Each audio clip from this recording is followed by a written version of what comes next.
just want to talk a little bit about the delegation. There are 8 of us who are elected to be on the delegation, 4 clergy persons and 4 lay persons, as Randall said. Only 2 of them are voting at General Conference, and that's Eddie Rivera, who's the District Superintendent of El Paso, and Sid Strebeck, who's the lay leader of the conference. But all 8 of us have been in conversation for 4 years. We've been talking about this longer than just now. And I can tell you, I don't think there's a closed-minded person among us. We've been able to say anything to each other. I just get the sense that we're all listening. And that's part of what we're doing here is listening. I can't tell you how Eddie and Sid are gonna vote. It's 2 votes out of about 850. So I think it's about listening. It's not about voting, honestly. And I hope that the listening will continue when we get to General Conference, and whatever is presented. You know, the Council of Bishops will put something forward, and then it belongs to the General Conference. The Council of Bishops don't have voice. So the General Conference will decide even what they're deciding on. So we could, you know, have a very clear, unanimous, this is what we should do, and we have no idea what's going to happen at General Conference.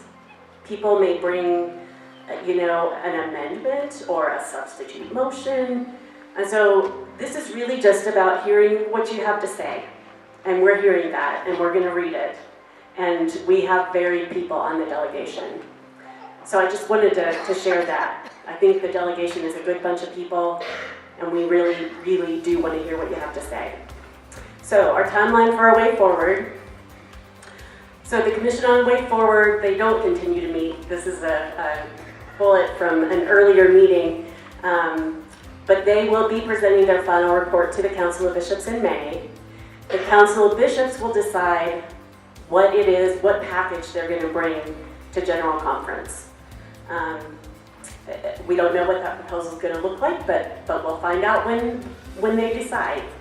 So they have to make a decision, write language, and then all of that language has to be translated into the various language that we print our journal, essentially.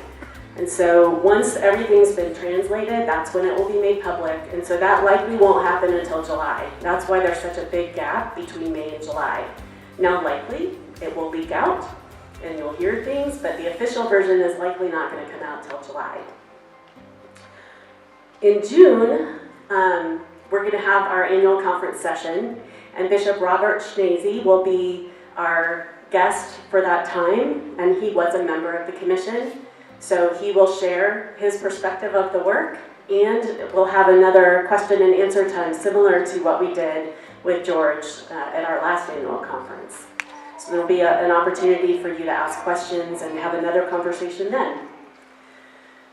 In October, at the Clergy Retreat, Reverend Craig Gilliam is going to be working with the pastors who attend there to facilitate having difficult conversations.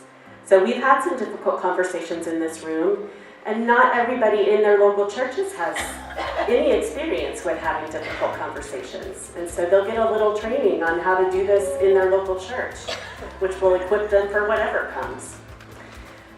Also in October, all of the delegations in the South Central Jurisdiction, which is New Mexico, Texas, Arkansas, Louisiana, Missouri, Oklahoma, Kansas, and Nebraska, I think I got them all of the delegations will meet. So all of the delegates who've been elected from those states and annual conferences will meet and have a conversation about what's coming. We do this every time before a general conference, and this is no different. So it's an opportunity for us as a regional area to have conversations before we go to general conference, to start building relationships and continue building relationships in a way, because most of the people going to 2019 were the 2016 delegates. So that will happen. And then there will be a special general conference. It's in St. Louis. It is 4 days long, 3 days of business, so a day of prayer, and then 3 days of conversation in February of 2019. And so that is what will happen, and the Council of Bishops will present their proposal, and we'll see what happens. And whatever happens, we'll all still be standing. We might not all be standing in the same place, but we all love each other. So please be in prayer for the Council of Bishops, for all of the people involved with General Conference, for our delegation as we head there, and for the church as a whole. So you can find more at this website, and we'll leave it up for a little bit. If you go to the United Methodist Church website, who-we-are, Commission on a Way Forward, with dashes between those words, all lowercase. You can get more information about the Commission's work, their process, the resources they used, what they referred to, who they are. I urge you to go and check that out. There's a lot of good information. If you would like to communicate with the delegation directly, beyond the notes that are being sent from your table, you can email delegation at nmconfum.com. That is on the screen as well. And that basically filters to all of the delegation members, and we all see it. So if you have something that you want to share from your heart that you weren't able to say at the table, that wasn't said out loud, feel free to email that address. We want to hear from you. And as I said earlier, prayer is so critical.